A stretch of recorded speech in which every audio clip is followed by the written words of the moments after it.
नमस्कार फॅमिली, आज आपण बनवणार आहोत उपवासाचे साबुदाणा वडा। वरून कुरकुरीत, आत मऊ, चवीला एकदम छान, योग्य प्रमाण, ना तेलकट होणार ना तेलामध्ये फुटणार। त्याच्या सोबतच छान अशी शेंगदाणा चटणी पण करणार। तर रेसिपी नक्की ट्राय करा, व्हिडिओ पूर्ण बघा आणि चॅनलला लाईक, शेअर आणि सबस्क्राईब करायला विसरू नका।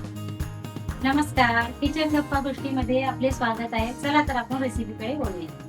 साबुदाणा वड्यासाठी लागणारे साहित्य 2 वाट्या साबुदाणा घेतलेला आहे मी, म्हणजे ह्या वाटीने मी एकच वाटी भिजत घातलेला आहे, पण तो फुगून ह्या 2 वाट्या झालेला आहे।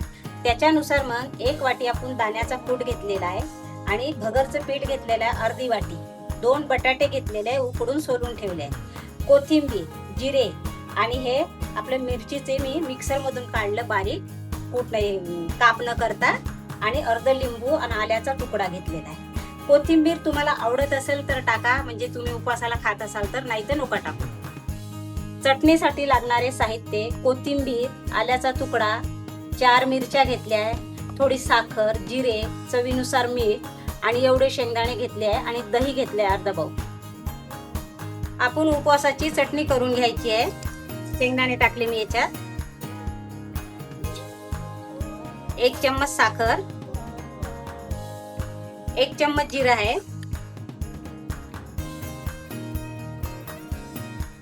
हे तिखट मिरची आहे म्हणून मी 4च मिरच्या घेतल्या, तुम्ही कमी जास्त करू शकता। चवीनुसार मीठ आणि ही कोथिंबीर।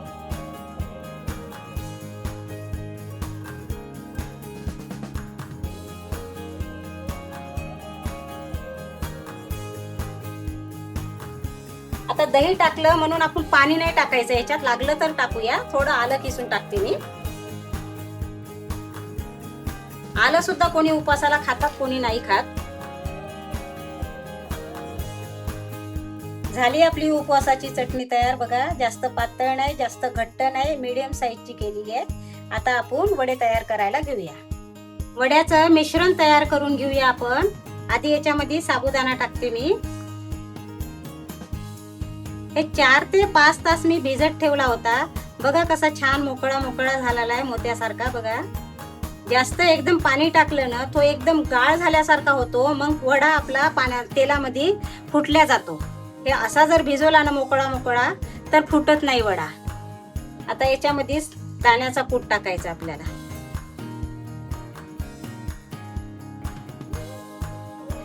आणि हे जरा असं मऊ करून घ्यायचं, दाण्याचा कूट टाकला आहे तर।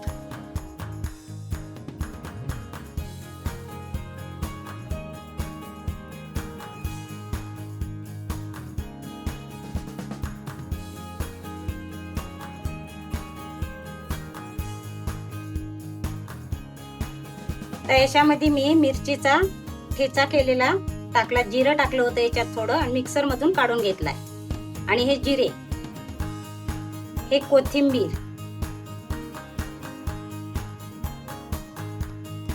आणि थोडं आलं टाकते याच्यामध्ये किसून, मी आल्याचे वरचे साल काढून टाकलेले आहे मी,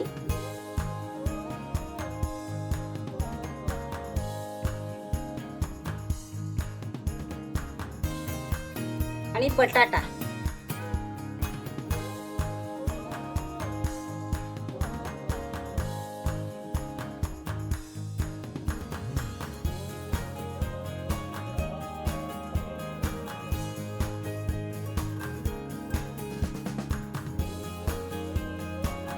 आणि हे अर्ध लिंबू आहे, हे पिळून घ्यायचं आहे, याच्यातले मी बी काढलेले आहे।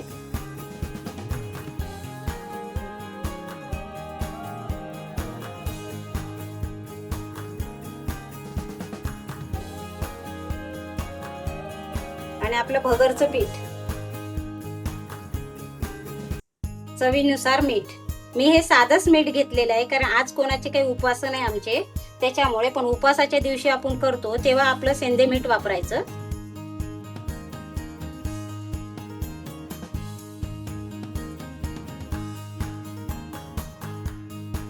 एकदम कणिक मळतो तसं एकदम जोर काढून पण मळायचं नाही असं, पण ते बाइंडिंग पण आली पाहिजे, म्हणजे आपला वडा फुटला नाही पाहिजे तेलामध्ये, ह्याप्रमाणे मळून घ्यायचं आहे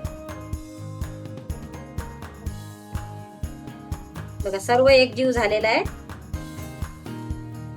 आता थोडं 2 मिनिटांनी वडे थापायला घेणार आहे मी. तेल गरम करायला ठेवलं आहे मी. आता तोपर्यंत आपण वडे थापून घ्यायचे. हाताला थोडं असं तेल लावायचं आणि असा थोडा गोळा घ्यायचा आहे. असा गोल लाडू तयार केल्यानंतर थोडं असा हाताने प्रेस करायचा आहे आणि त्याला छान असा आकार द्यायचा आहे.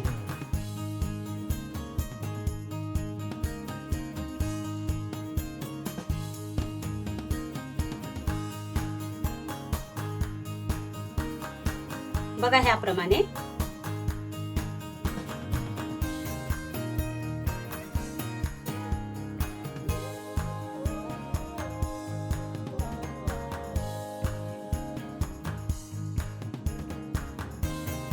एकदम जाड पण करायचे नाही, कारण आतपर्यंत तळल्या गेले पाहिजे. आता ह्याप्रमाणेच मी सर्व वडे थापून घेणार आहे. एवढे वडे झालेले आहे थापून बघा. 2 वाट्या साबुदाण्यामध्ये आपले 14 वडे झालेले आहे आणि ते पण लहान नाही, छान मोठे मोठे झालेले आहे. आता तळायला घेऊया आपण.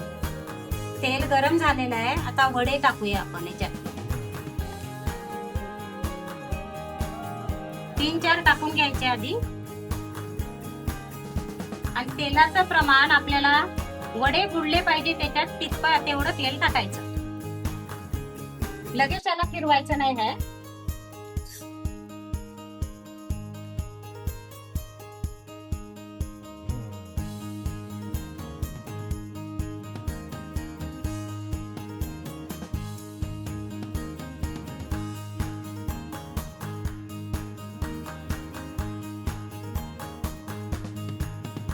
आता बाजू पलटून घ्यायची आहे.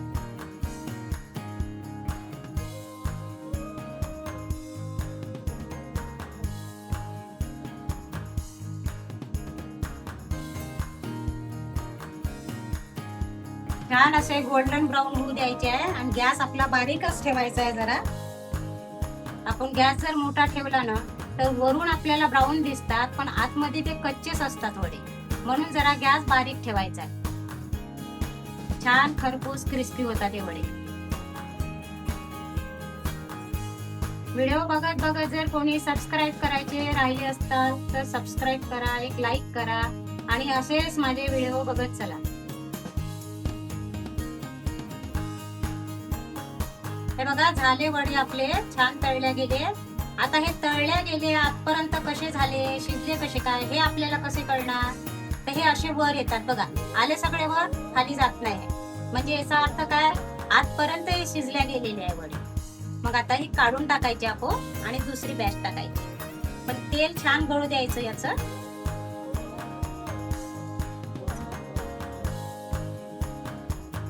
हे अशा जाळीमध्ये ठेवायचं, तेल गळू द्यायचं. आता दुसरी बॅच टाकून घेते मी.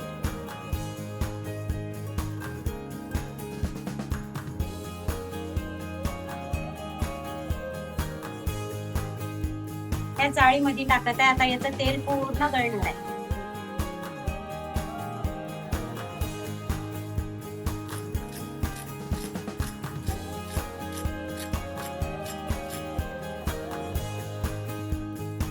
बघा कसा वडा छान कुरकुरीत झाला. आवाज ऐकलाय का तुम्ही?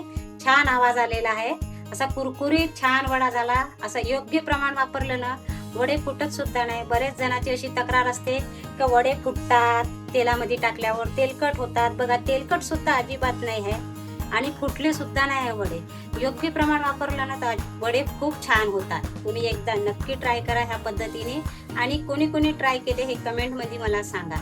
वडे कसे आपले तेलकट कसे काय होतात? कारण बटाट्याचं जर प्रमाण जास्त झालं आपल्या वड्यामध्ये साबुदाण्यापेक्षा जास्त, तर बटाटा हा तेल शोषून घेतो, त्याच्यामुळे मग ते तेलकट होतात. म्हणून योग्य प्रमाण घ्यायचं. आपण जेवढा साबुदाणा घेतला त्याचप्रमाणे आपण बटाटा सुद्धा घ्यायचा आहे. तर आता मी फोडून दाखवते तुम्हाला. बघा बघा कसे आतपर्यंत छान शिजलेले आहे, कुरकुरीत झालेले आहे. कलर पण बघा किती छान आलेला आहे. तुम्ही नक्की ट्राय करा ही रेसिपी आणि कमेंट मध्ये मला सांगा कोणी कोणी ट्राय केली, कसे झाले तुमचे वडे हे मला सांगा. आणि असेच माझे व्हिडिओ बघत चला आणि चॅनलला लाईक, शेअर आणि सबस्क्राईब करायला विसरू नका. आणि बाजूचं बेल आयकन पण प्रेस करा. मी कुठलेही व्हिडिओज टाकले ते सर्वात आधी तुम्हाला दिसणार. धन्यवाद.